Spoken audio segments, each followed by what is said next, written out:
Hello, everyone, and thank you so much for joining us today at our mock class.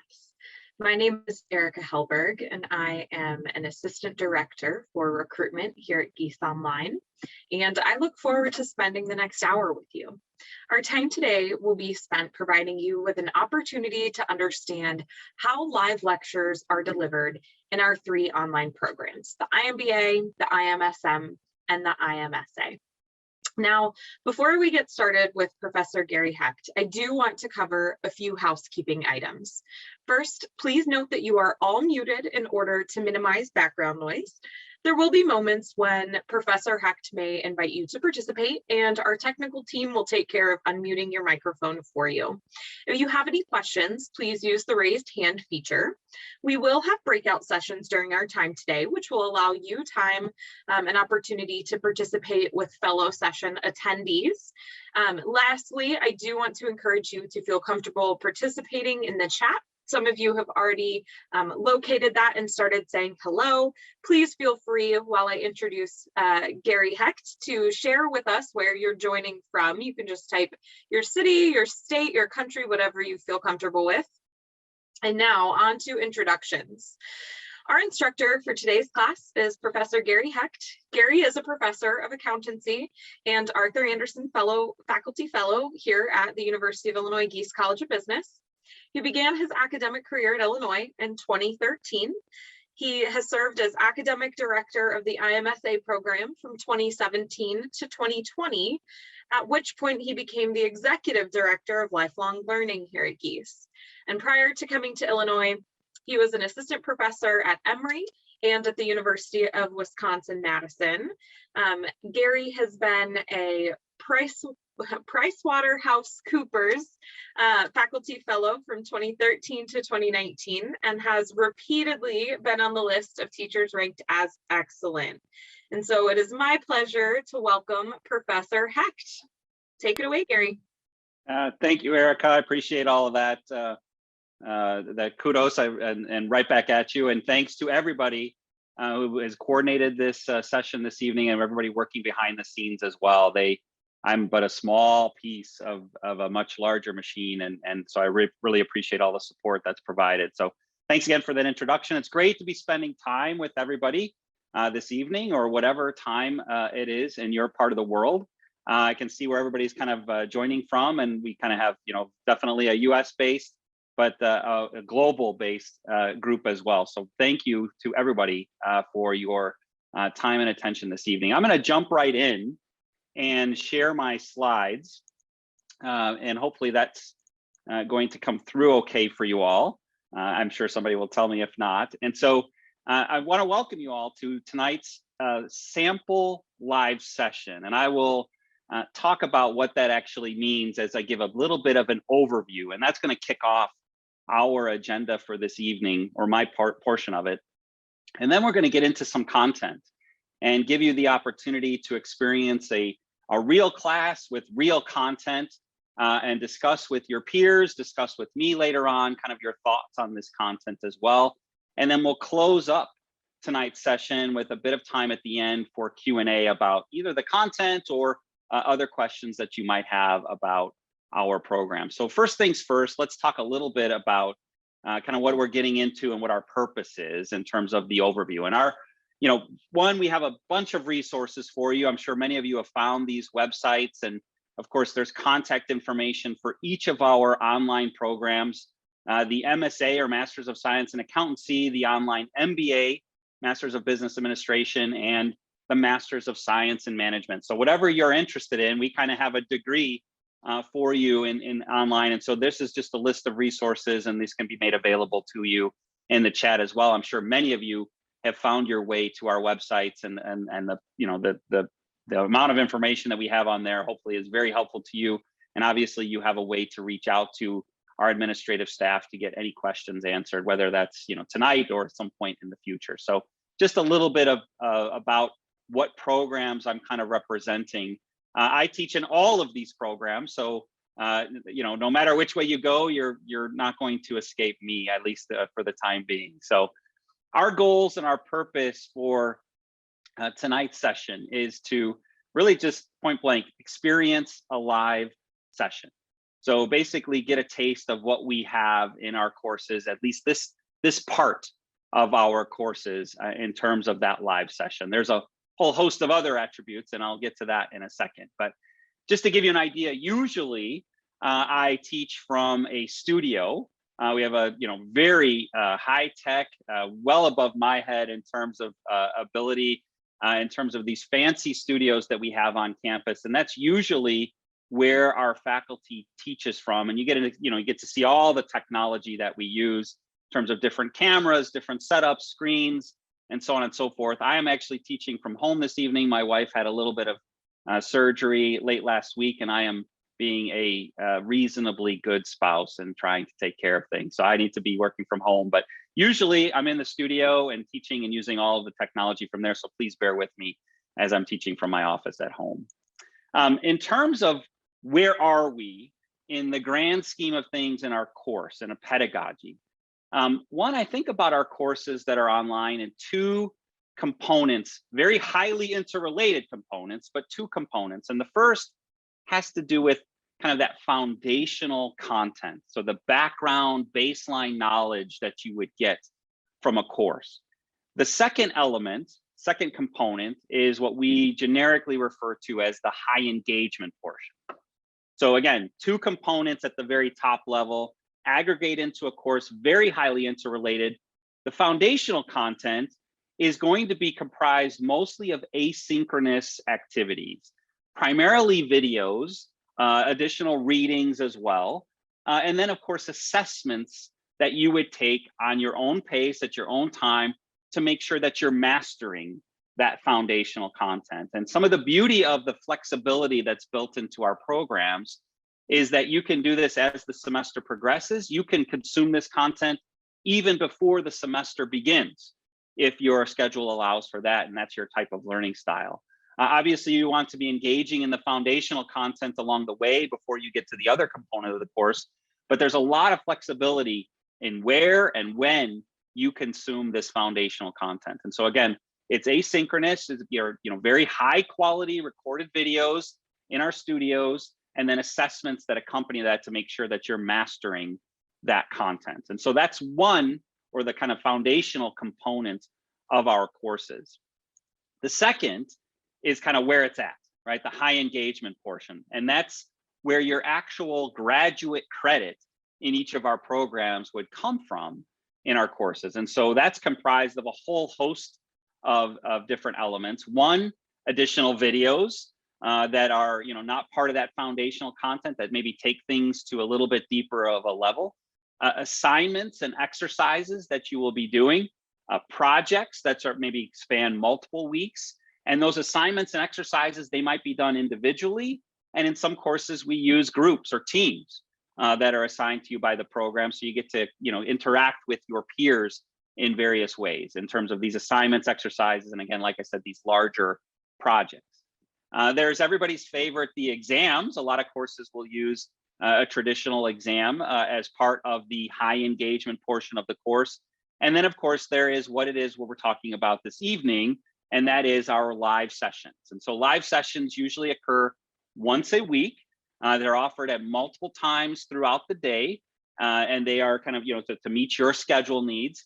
They are recorded, so if you cannot attend the live session in a live format, you can always watch the recording subsequently. And I think this is a key aspect of our programs that really differentiate a lot of other online programs, or differentiate us from a lot of other online programs, in the sense that you have the opportunity to interact with faculty, other instructional staff, and of course, your peers who are taking the course along with you. So that's the element, or that's the focus of tonight's session, to give you a sample of these live sessions.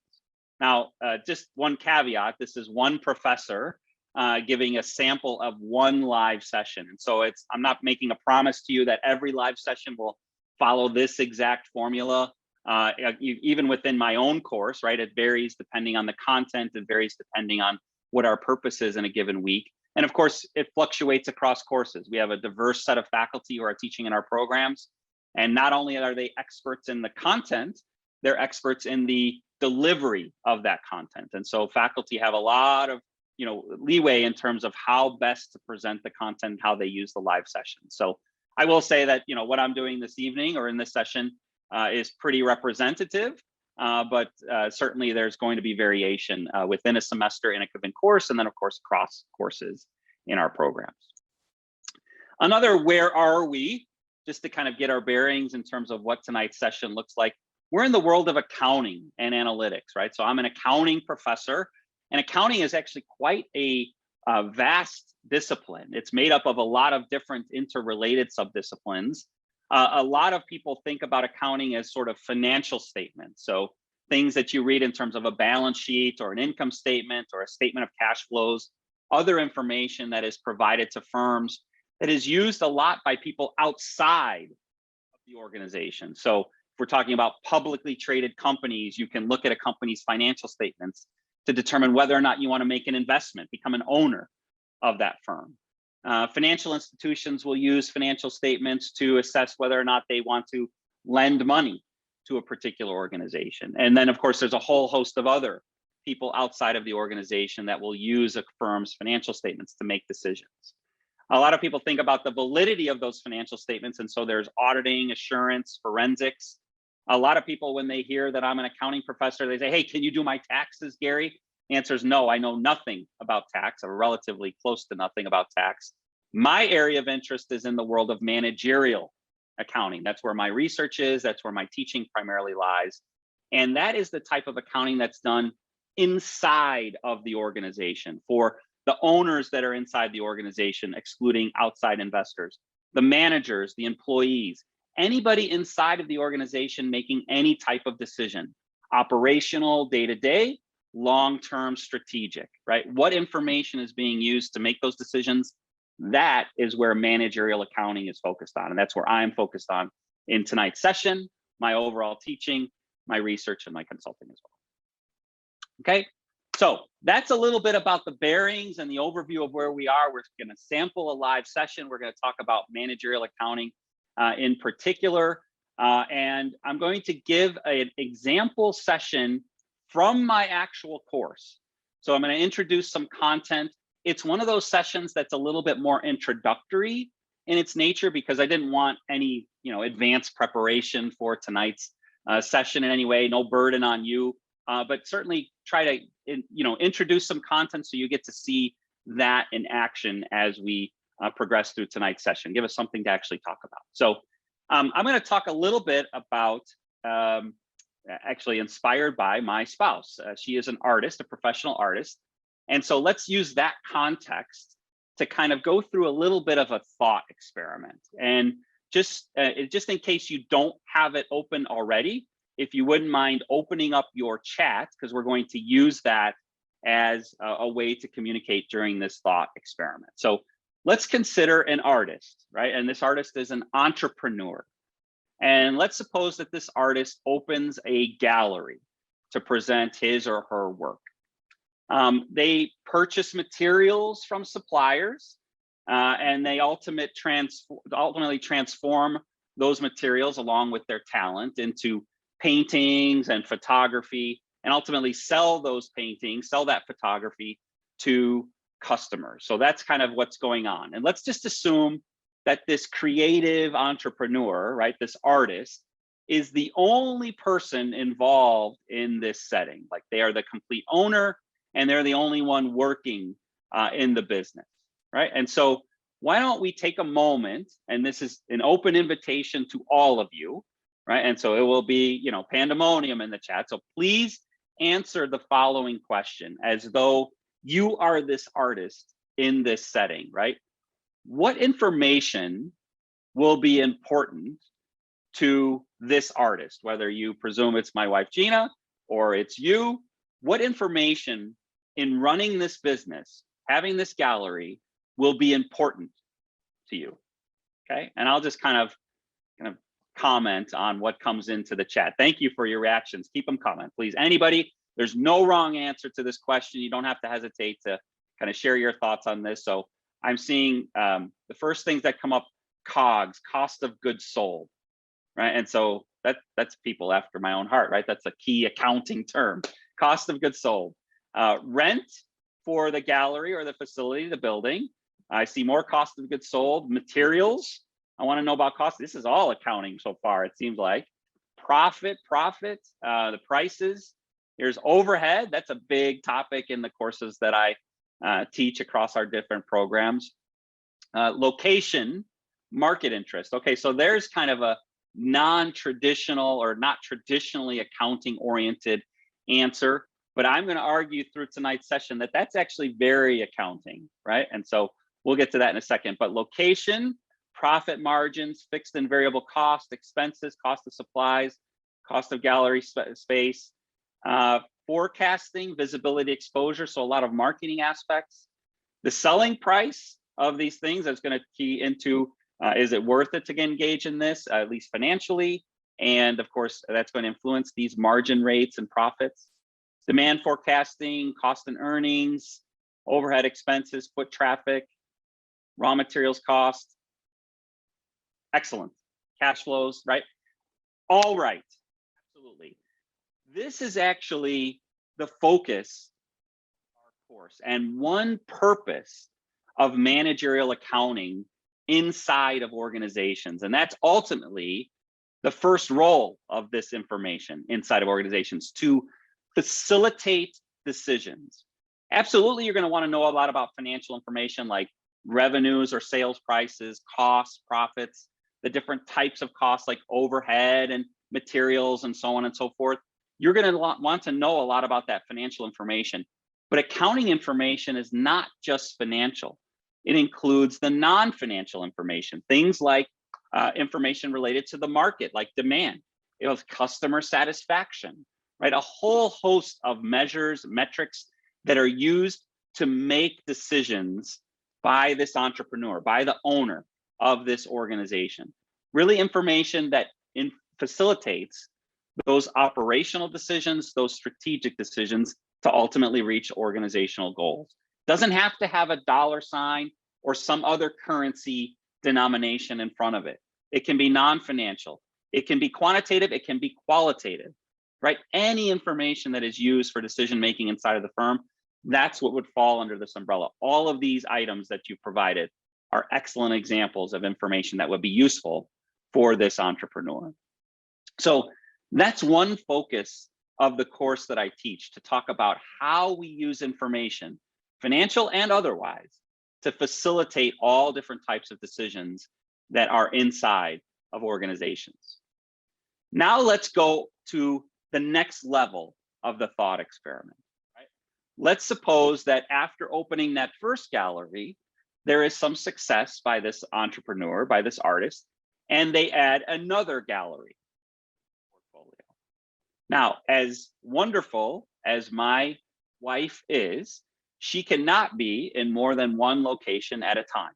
And assuming that the galleries are open at approximately the same time, there is going to now be a need to hire employees to work on her or this hypothetical artist's behalf, right? So now we've expanded to a second location, a second gallery, perhaps in another city or whatever the action might be, right? And now we've got the need to hire employees to work on our behalf. So now, everything that you identified before changes in terms of the information needs the minute that the artist now hires employees, right? And so please join back in the chat and give me whatever thoughts you have in terms of what's different now or what new information is required as the move from one gallery that the artist can work at, maybe paint in the back and then handle customers when they come in, to a 2-gallery or multiple gallery situation. So I need to scroll back up because things are kind of rolling in. So I can see from Eric B, labor, loaded costs, compensation for the employees, workman's comp, unemployment, payroll taxes. So there's a whole host of different types of costs now. It's no longer that the gallery owner or the artist has to pay themselves, they have to pay their employees. So that's going to have some implications for staffing costs. There's benefits, right? A whole host of payroll and other salaries, the vesting of new trusted employees, insurance, payroll, additional rent, absolutely. Commissions, yep, the way to pay these employees to work on their behalf. I'll come back to that in a little bit. Employee benefits, scrolling all over the place. Competitors' payroll. So competing for these employees, that's something that's very relevant these days in a lot of places in the world. How many employees do we need? Shipping, balance between cost and profit, law, right? So the minute you have employees, now there's regulations that need to come into play. Operating in a new environment, what does it look like? IT, employee development, proper paying of skills, time to train new hires, skills, training, and compensation, employee background. Yeah, a lot of this gets at the notion of compensating employees and getting them to work on your behalf. That commissions thing really kind of kicks in. These employees that are working on behalf of the organization, they presumably, at least right away, aren't owners of that organization. That's the artist, that's the entrepreneur, right? That's whoever owns the business itself. These gallery employees, the assistant or the employee that's selling the paintings on behalf of that artist, they're an agent of that owner, of that principal, of that artist who is the entrepreneur. And so we need a way in which to align the interests of those employees with those of the artist. And that speaks to the second role of managerial accounting, not just to facilitate the decision-making that goes on inside of the organization to make that decision that's best for the organization, it's also to influence or align decision-making that is going on by those managers and employees who maybe are not the owners of the organization. I mean, a lot of us work for organizations, right? I work for the University of Illinois and the Gies College of Business. And while I love the university and I love my college and I love the Department of Accountancy, I don't automatically live for them. I have my own incentives, my own goals, my own desires, right, in life. I have more than just work. Whereas in the organization, that's what it's defined by, right? It's organizational goals and success. So we need to have information that is used to align or influence my decision-making as an employee, the gallery employee or assistant, their decision-making in line with the principal, the owner, the residual claimant of the organization or the firm. So as you might expect, and as you probably have experienced in your life, anytime you have people working on behalf of others and they're not perfectly aligned, there are issues inherent in that relationship, right? And we call this the agency problem or the principal agent problem. So that's another goal or another role, excuse me, of managerial accounting information to address this principal agent problem, these issues of the fact that the agent is not perfectly aligned automatically with the owner or with the organization itself. So in our course, we talk about a framework, tools or techniques or components that help bring about that alignment process. The first, autonomy or decision-making authority. The second is a performance measurement and evaluation system. And the third are incentives. Let me start at the top and talk about each of these components that are part of this framework. First, autonomy or decision-making authority. Gary, That's heads like, up. Yep. Gary, sorry to Yeah. interrupt. You Yeah. are going in and out of audio sometimes. Can Okay. you lean closer to your mic? Yeah, we can hear you now. Okay, good. Sorry about that, everybody. Okay, good. So the wonders of technology. So autonomy and authority, that really has to do with defining and assigning decision rights inside of the organization. So who is in charge of what decisions? So in our context, it's like a job description for this gallery assistant or this gallery, employee. What is it that they are allowed to do? What is it that they are not allowed to do? What decisions can they make on behalf of the firm? What decisions do they need to go to the entrepreneur, the artist, or the owner in order to make? So that's the first thing, defining what people are actually going to be doing. What decision-making authority do they have? And given that we have delegated some decision-making authority to this gallery employee or to our agent in a more generic example, we need to know what is it that they actually do with that decision-making authority. And so we have a performance measurement and evaluation system that we put into place. We can't be with them all of the time, right? They're making decisions on our behalf when we're not there. And so we need a way to understand what is it that they did with their decision-making authority. So what is measured? How is it measured? What are the benchmarks? Finally, we have incentives.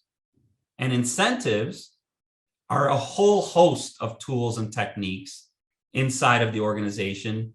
Things like compensation, the salary that we pay the employee, the raises we might provide them, the bonuses. It might be just generic recognition that we provide these employees in terms of, hey, you did a good job, or we're going to give you praise, or maybe perhaps some other non-financial sorts of recognition. And then there is the opposite of compensation as well. And that speaks to maybe punishment or a lack of promotion, a lack of rewards, maybe even demotion or firing the employee in that sense. So that is ultimately our framework. We have decision-making authority, we have performance measurements and evaluation, and we have the incentives. And we use these three components that are highly interrelated inside of the organization to guide and influence the decision-making that's made by employees and others on behalf of that organization. I'm going to stop sharing for a second, just check in with Erica. I'm kind of watching the screen and the slides and all that kind of stuff. So Erica, how are we doing in the chat? Do we have any questions that are outstanding or any commentary that I can bring to the table? No questions that I see. It looks like audio is good for everyone and folks have been participating. But if there's any burning question, I will politely interrupt you. Sounds great. Okay. So let me go back to. So that is our framework for guiding and aligning decision-making by managers and employees who are not owners, who are not principals, who are not the residual claimant of the firm itself. So now let's kind of apply this framework via a bit of an exercise that you'll engage in. And I'm going to take us out of the artist context, right, and give us a little bit different of a context so we can kind of vary it up a little bit. This is a pseudo real world context or case. Like I said, I didn't provide any sort of materials ahead of time, didn't want you need to prepare. So something that we can kind of consume kind of on the spot in short order. But here's our scenario. Names have been changed to protect the innocent, so to speak. So we have George Scholey, and he is the founder of a successful chain of restaurants. I really love talking about my wife's art. I love talking about food, right? So it is a successful chain of restaurants. He has retired from his position as the chief executive officer of the firm. And let's just say he did it somewhat unexpectedly, right? He's moved off the grid. He has no mobile service or internet. George is no longer available to us, right? He's on a beach somewhere enjoying the fruits of retirement. George was, before his retirement, the sole owner of the company's stock and was known for being authoritarian, right? So very directive, control freak, whatever you want to say there. Authoritarian being the nice way of saying it. He personally made most of the company's personnel decisions. He made the decisions on menus, suppliers, and marketing. And in the employees that worked for the firm, they're paid fixed salaries. There's no bonuses. There's no performance-based pay. There's not a lot of raises. They're paid primarily fixed salaries. And they were closely monitored by George, the owner. George's daughter, Lydia, so a new character in this little scenario here, she spent her youth engaging in gap years, right? That's like the year between going to school and then going on to the next school, or school and actually getting a job or whatever, right? So she's spent her time exploring the world and spent little time working with her father in this business. Nonetheless, she's intelligent. And like you will all be in a year or two, or whenever it is that you'd like to, she's recently earned a graduate degree, right? She has decided to now get off of the traveling, right, and follow in her father's earlier path. And being, somewhat of an heir to George's ownership, has assigned herself a role in upper management. So our task is going to be develop advice that you would provide to Lydia as she enters into this situation.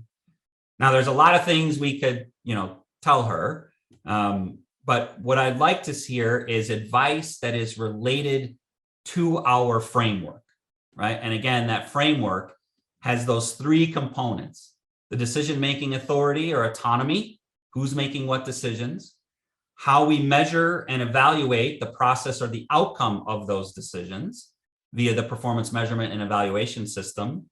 And then there is the incentives, the teeth that underlies this whole component or this framework. And that is what gets people to actually align themselves with the organization, these compensation, the recognition, and so on and so forth.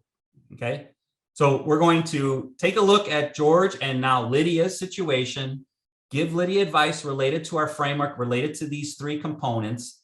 And before we share that, I'd like to give you a taste of what goes on in a lot of our live sessions, and that is a chance to break out and interact with your peers. So not just quite yet, but in a moment or two, we're going to invite you all via a message that will pop up on your screens to go into a breakout room, and you'll have 4 or 5 other people there. Please do turn on your microphone and your camera when you're in that breakout session. You'll have the capacity to do that.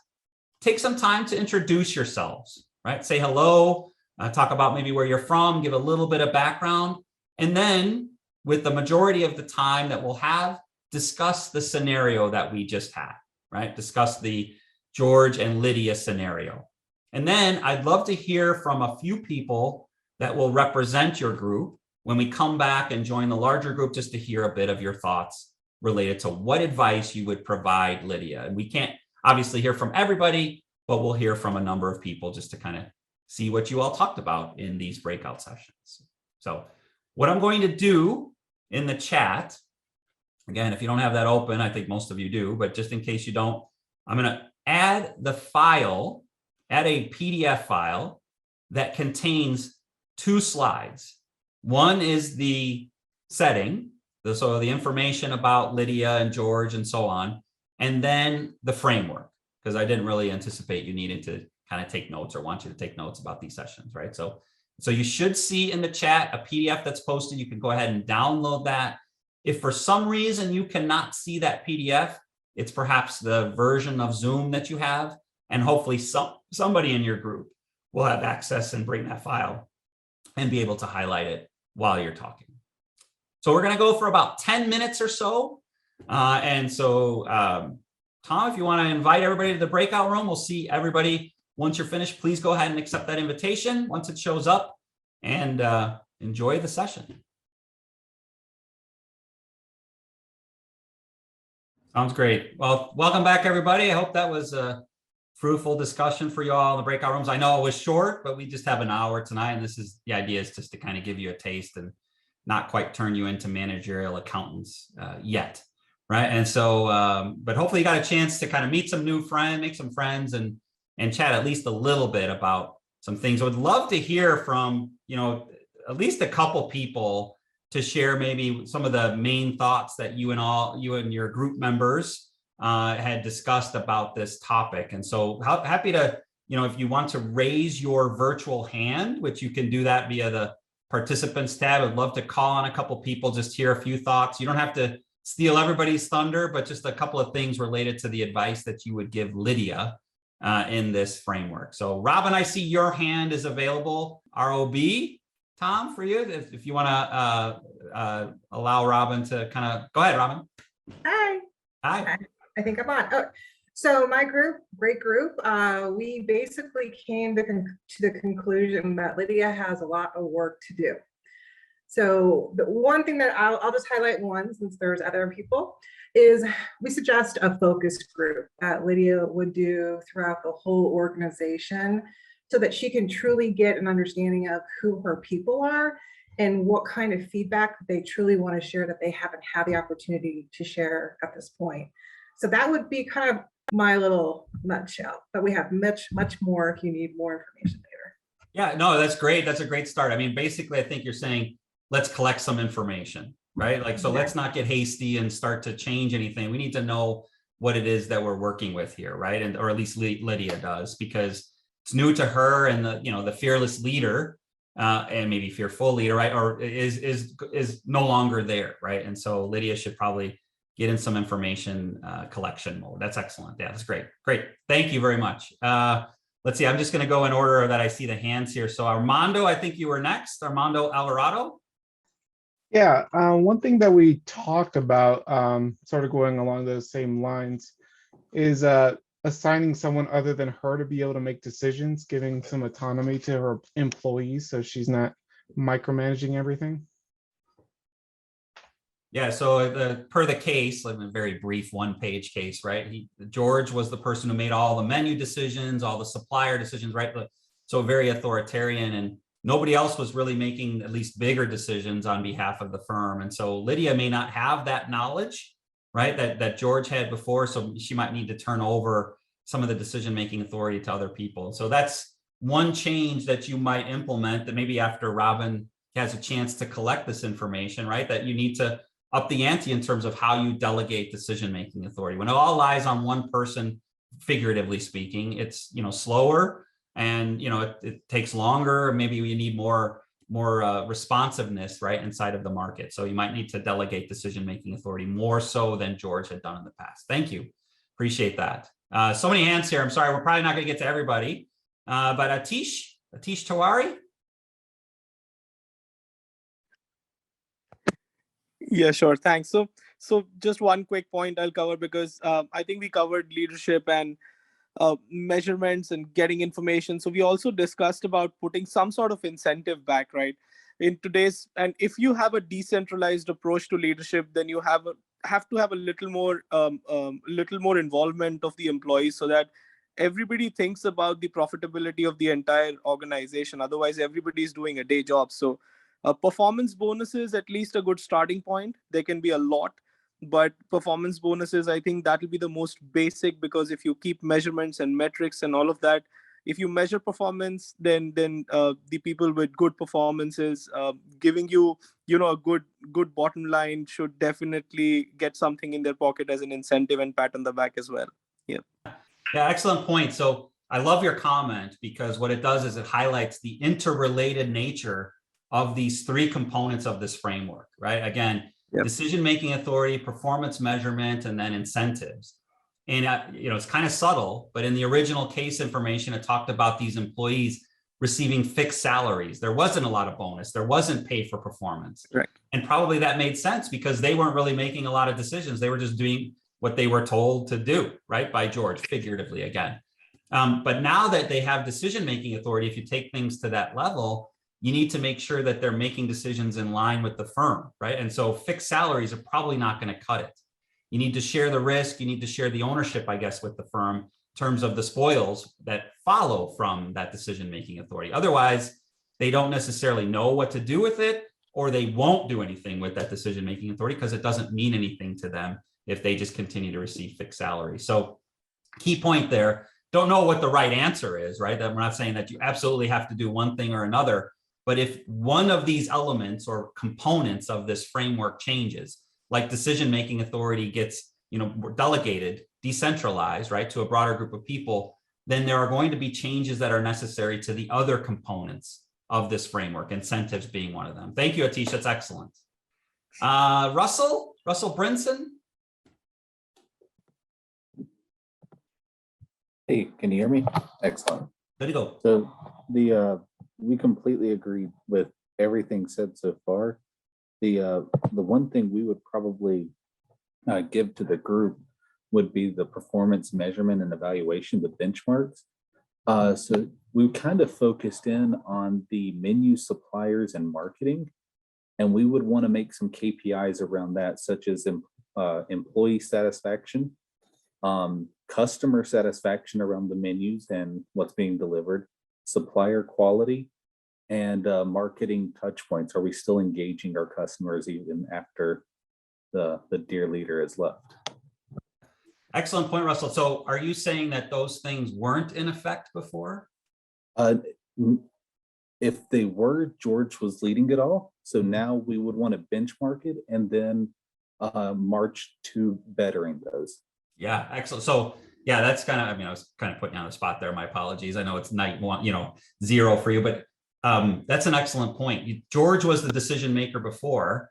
He did what he thought was best, right? The performance measurement system was probably there in some place, but not to the extent it would be if other employees had more extensive decision-making authority. And so there's another great example, like changing decision-making authority. That's going to lead to a change in the performance measurement and evaluation system. You're probably going to have to measure things that you weren't before because other people are making these decisions besides those that were making them before. So it's, again, this interrelated nature between those. And I think those are great examples that you identified, right? It's actually a topic that would follow the introduction of this concept where we talked about performance scorecards or performance measurement systems and the strategy underlying those.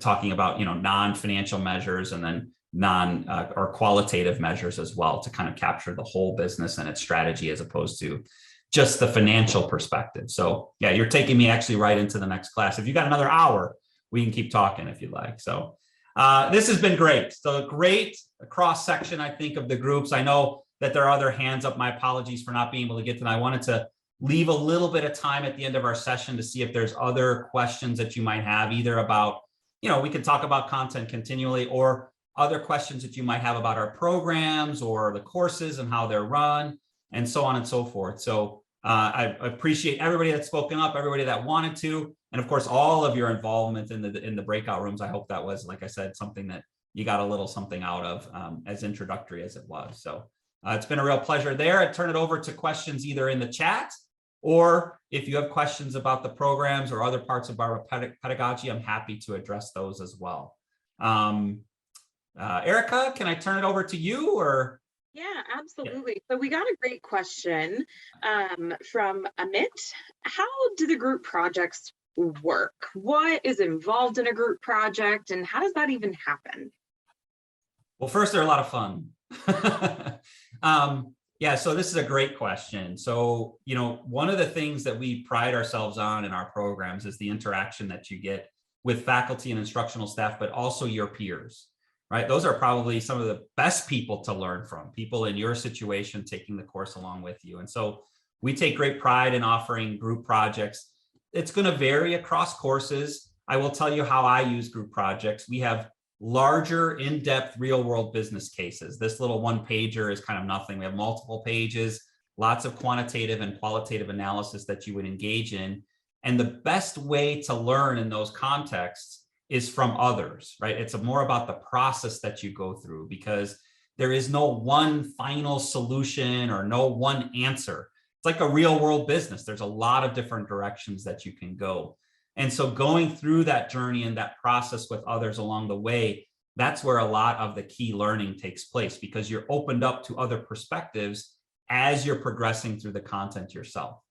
So what usually happens is that the program, whatever program you're in, IMSA or IMBA or IMSM, they will form the groups based on information that you provide to the program, your preferences, your time zone, right? And try and sync up as much as possible people in those groups, and you'll work with the same group usually in a course. I have 3 group projects in my courses. The first one happens in like week 3, the second one happens a couple weeks after, and then the third one is actually kind of optional to work in your groups. But those groups are assigned, and then you will sync up with your groups, kind of just via Zoom or whatever communication technology you'd like. You'll have meetings ahead of time. You'll create a group level deliverable, turn it in and receive a group as a grade.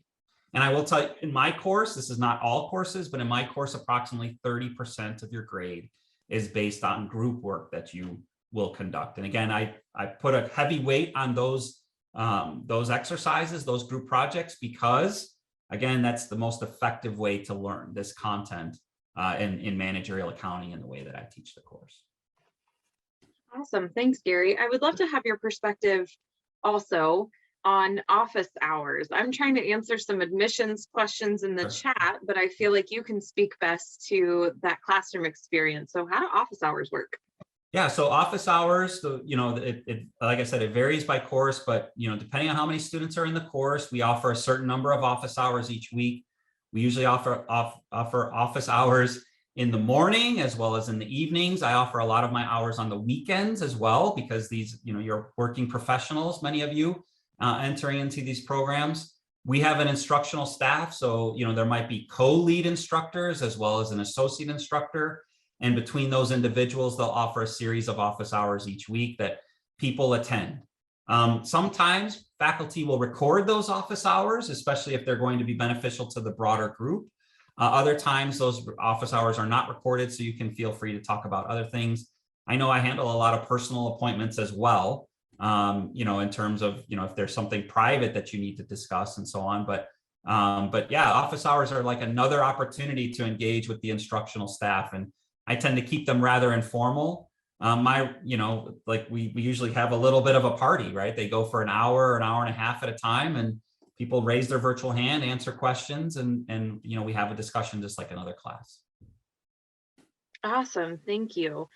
So in the interest of time, I'm going to spend the 2 minutes we have left just wrapping up with some details.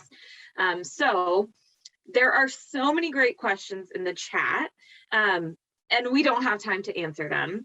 If you want to learn more about the details of the program, the curriculum, the expectations, I will actually be hosting webinars next week that go in depth into each of the programs, the IMSM, the IMBA, and the IMSA at 5, 6, and 7 p.m. respectively. And Kate, if you could drop the link to those events in the chat. We will also be following up with emails to all of you who attended today that will include the links to our websites, the events page if you want to join me for a webinar next week, and Kate and I's personal email address, which Kate also just dropped in the chat. So if you have any more questions, please absolutely reach out to us. Sorry we couldn't get to them today. And with that, I would just like to thank you all for attending, but especially thank you, Gary, for taking time out of your schedule, time from helping rehab your wife. I hope she's doing well. It's been a great evening with everyone, and I hope you have a great morning, afternoon, evening, wherever you are.